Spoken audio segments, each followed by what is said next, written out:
Welcome back to Gold Derby. I'm Christopher Rosen. I'm so pleased to be joined by Euphoria editors Julio Perez, Laura Zempel, Nick Boyanov, and Aaron Butler, Emmy nominees this year in the Outstanding Single Camera Picture Editing for a Drama Series category for the Euphoria episode, The Theater and Its Double. Thank you all for doing this. I really appreciate it. I love the show. I love this episode so much. It was my favorite of the season, so it was great to see you guys recognized for that. Before we talk about the episode and just generally, I want to talk broadly about the show itself. I feel like it's such a cinematic show. I know that's probably like overused parlance, but I just look at it, I'm like, wow, this feels like different from television. I would say that if you weren't on the show, I just think it's a great thing. I guess, how do you guys work together as editors to make it feel that way, to make me as a layman feel like I'm watching something that's beyond television, let's say, or just like it's very cinematic?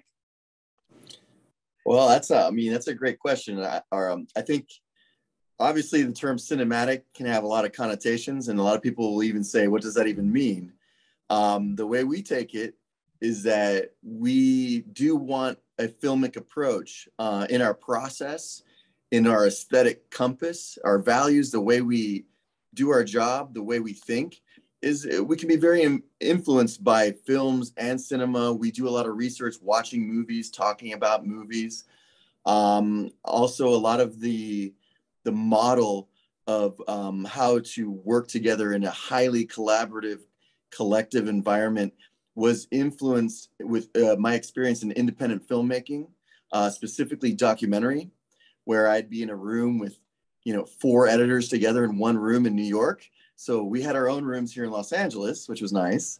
But I think that sort of collective spirit, common purpose, all of us really enjoying working together, just exchanging and like throwing ideas back and forth, was built off of a film model.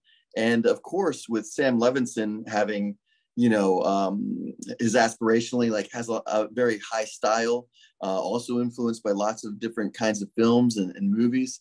We're super excited to be working in a series context. So very honored to be doing a television show, but we also love injecting those cinematic values and experiences into the work itself, because it's just, it's who we are as a team. Can you guys talk about, or, how you guys work together as a group here, right? Like how that collaboration works. And I guess you could even specifically talk about The Theater and Its Double, or just in general in season 2. I'm just fascinated by this. Like, obviously what you guys are doing is working incredibly well. So how does that happen, I guess, as a team? Well, thank you. I want somebody else to chime in on this one. I can hop in. So the way we talk about it is Julio is our supervising editor. So he and Sam have worked together. So we kind of think of Julio as almost like our Sam proxy in the edit room, because Sam is so busy on set. So Julio sort of guides all of us towards what his instincts are from working with Sam. So Julio is a huge asset for all of us while we're assembling scenes. And so the way that we work is we each have episodes that we shepherd. That's kind of how we call it. And so the editor that's shepherding an episode will, work on scenes, come up with something, do a first pass, show it to Julio. Julio will come work with us, see what we've come up with, offer ideas, offer notes. And then, especially with these last 2 episodes, 7 and 8, they were of such one piece that we screened them internally together, back to back, just to know, okay, does this feel better here? Does this feel better here? What needs what? And it was like a hive mind. We all knew the footage. We all knew what we were aiming towards. And because we all brought different experiences to the episodes, we were able to work off of each other. So it was the best of all worlds, where we can all bring our collective minds to these episodes and, hopefully enhance them, because, 4 minds are better than 1. And so most of the time, but yeah, I think no, especially if you're all like of the same mind, that working together, that collective is really great. So you mentioned like the last 2 episodes here, Theater and Its Double, and then the finale. For Theater and Its Double, obviously so focused on Lexi and her show. One of the things obviously I love about Euphoria is that it has lead characters, of course, and Zendaya obviously is an incredible actress and like kind of leading the show, but there is time, and the show makes room to have like secondary characters or whoever like take the center stage, right? And so when you are, so with like Lexi at the forefront, I guess, how did you guys talk about like, how would you edit? Like, do you get into the character's mindset to edit the episode, or like how does that work? Because obviously it's so focused on Lexi, and I'm thinking especially of like the backstage stuff, because she's obviously like, it almost feels like she's in her own like own making, right? Like it's like she's kind of like living the legend, like building her own legend as it happens, I guess, on the show. So I guess, how did you guys work on that and like think of it from Lexi's perspective for theater and its double? I can pitch in real quick. So I think editorially as a team, I'd say it's somewhat premeditated. There's also, I guess, a sort of spontaneous quality to it, but we are character first. Our grounding and our source is in characterization, in the richness that we get out of engaging with a certain personality, and sort of as an example of a type of person or humanity in general, or any individual dealing with the human condition. So we're character forward, we're character first. A lot of our music choices, a lot of our edits and ways we will approach things start with the fertile ground of one character, and then that character's interaction with the others surrounding them.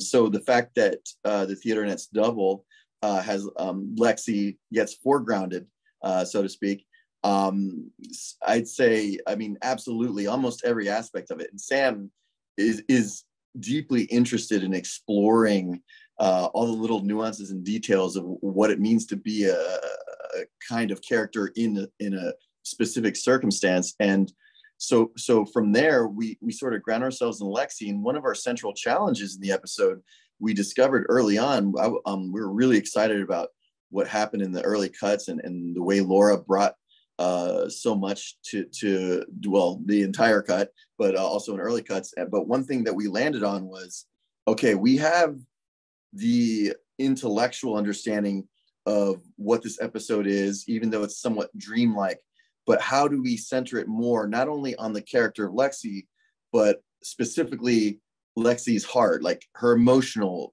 experience. So we not only center it on character, but the very deeply subjective and emotional experience of a character. So we don't want it to end up being too dry. We like to bathe our characters and our shows in warmth, no matter how difficult or dark the circumstance might be. We want it bathed in warmth. Right. You guys, so with that one too, I wanted to ask you a little about how you keep, again, I'm not just a regular viewer here watching it, and I'm like able, like this show, that episode specifically too, is how it bounces from like her interpretation of things to like flashbacks, and I guess the parallel editing and all of that you guys are doing, flashbacks, and like kind of weaving together all of those aspects of the actual show. How much time do you guys work on that to make sure it totally plays and makes sense, unlike to a viewer, but also is like going to be truthful to what you guys wanted to accomplish, I guess? Like, how much do you balance that? Well, Aaron, you want to tackle that one? Yes.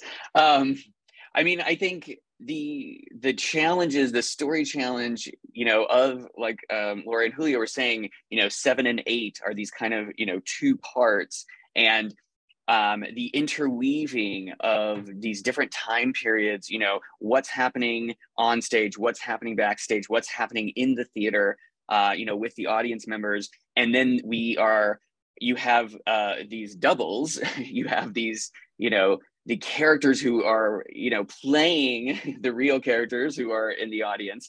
And then you have these flashbacks, these memories. And so all of those sort of different elements, and deciding when to go to one and what is going to kind of feed off of the other, there was a huge amount of experimentation. It was like, because it's like you could start off of the real character in the audience, and that could go to a flashback. You could be on stage with the doubles, and that could go to a flashback. And it was that sort of interaction. I think there was it took a lot, and it was a team effort. I think, you know, all four of us were contributing scenes, and you know, and Julio and Laura were mixing and matching and moving, and it was an incredible challenge. But I think we worked really, really hard to make every single, you know, one of those choices as meaningful and emotional and as revealing, you know, to who the characters are and what they're going through and what they're experiencing. It was like, you know, because every single one of those choices matters, you know? Right. The thing I love about the show is just how, and this, I mean, I'm talking about this, I mean the whole show, but specifically in this episode too, how it could be so funny one second and so heartbreaking the next. And I think you guys do a great job of like pinging around the emotions and making everything feel like earned and not cheap. And it just is so well calibrated. I just find that really incredible. And so your nomination here is not a surprise to me as a viewer. I want to, you mentioned before, like cultural influences and stuff. How do you guys work with music? Obviously, like in this one, I think there was like a lot of French new wave music for Lexi and stuff. And how obviously music is such a big part of the show. I mean, just in general, it's incredible. Music, you know, music soundtrack is great. How do you guys work with the music and the song choices and like kind of like figure out what you want to do there? Yeah, this one, I mean, it's going back to what you said about everything that we do is rooted in the character. And so this episode is so rooted in Lexi. And, you know, we even have her voiceover narrating parts of the episode, which the show's never done before. So the episode just at its base level was, you know, a big shift. And so we had to find ways to support that. And it all started in the montage when Lexi's talking about, you know, I feel like I've lived most of my life in my imagination. And the play is basically Lexi's view of the world. So if Lexi's picturing herself in as the main character in a movie, in our minds, our understanding of Lexi is like, Lexi's going to picture herself in something that would be on the Criterion Channel. She would be in an old movie thinking about like the romance and the tenderness, and you know, we wanted to protect that, and it felt really authentic to who Lexi was at her core. So it started from there, and then it just, you know, everyone responded to it, and so we decided to just, you know, take the big swing and do the whole episode that way. And I think it does. It's one of the main things that helps this episode stand apart from the other ones, because it's, you know, it's so different just because it is from Lexi. And then all of our choices are, how can we support this to make it feel realistic and authentic to our characters? Right. It's amazing. I want to ask you, one of the things obviously about the show that I think people really love is the memes are credible memes, great memes. And this one, my favorite one of the whole season is Maddie being like, is this fucking play about us? I just love that so much. And I've seen that a million times and used it myself in many cases as well.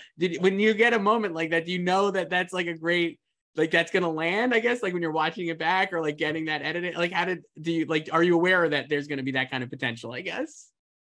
Well, it's so interesting because I think in order to stay, it's, even though we're editors and we have a very meticulous sort of thoughtful process that we're engaged in, we still want to have a kind of spontaneity when we're actually editing the material to still create these little surprises we didn't expect.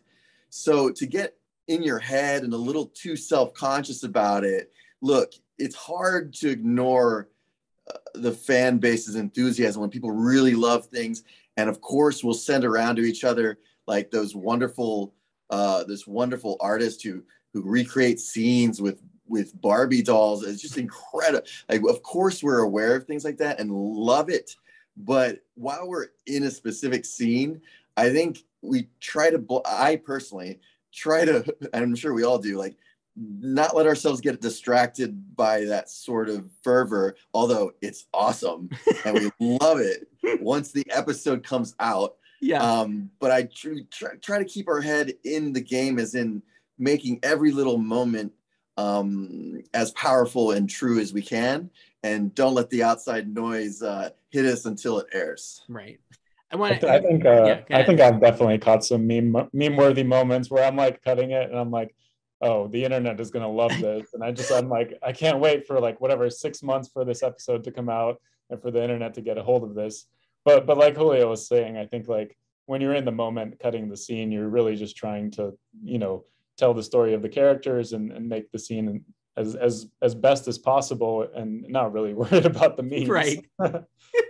Some of us are more internet savvy than others. You could probably figure out who's who. I want to ask you, we've been talking a lot about the Lexi part of it. Obviously, you mentioned how these episodes are connected, this in the finale. The stuff in Fesco's apartment in this episode is so tense and really sets up what happens in the finale so well. And that's another thing I love about the show is that it could be just bouncing around the way it works in just genres. Like, it's so tense and like it feels like it's obviously the same show, but it just is like a different vibe completely. And having that in this episode and that tension and kind of like ratcheting up is so great. And having that payoff in the finale is incredible. But I guess, can you talk about how much you wanted to include of the Fesco stuff in this episode versus like kicking it off to the finale, and how you guys talked about that? Does anyone feel especially itching to answer that? Nick did such a great job with all the Fesco scenes, and I feel like Nick should take this one. Yeah, I feel like at the time when we were working on these, I wasn't really sure. We weren't really sure what episode they would end up in fully. And like Laura was saying, we were sort of playing the two episodes back to back and moving things around and because so many parts were interchangeable.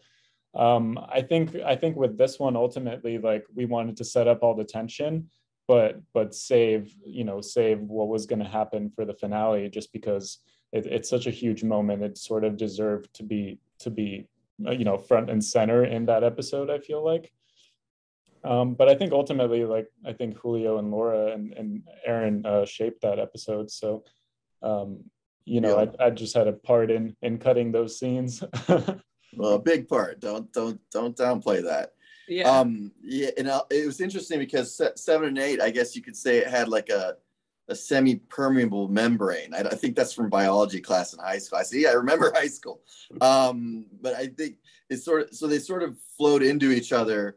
And it had definitely the Fesco scenes, but almost every sort of set piece had the ability to flow into 7 or 8. So we decided to play into that, and it's let's say essential televisionness by very overtly and self-consciously putting in a to be continued at the end.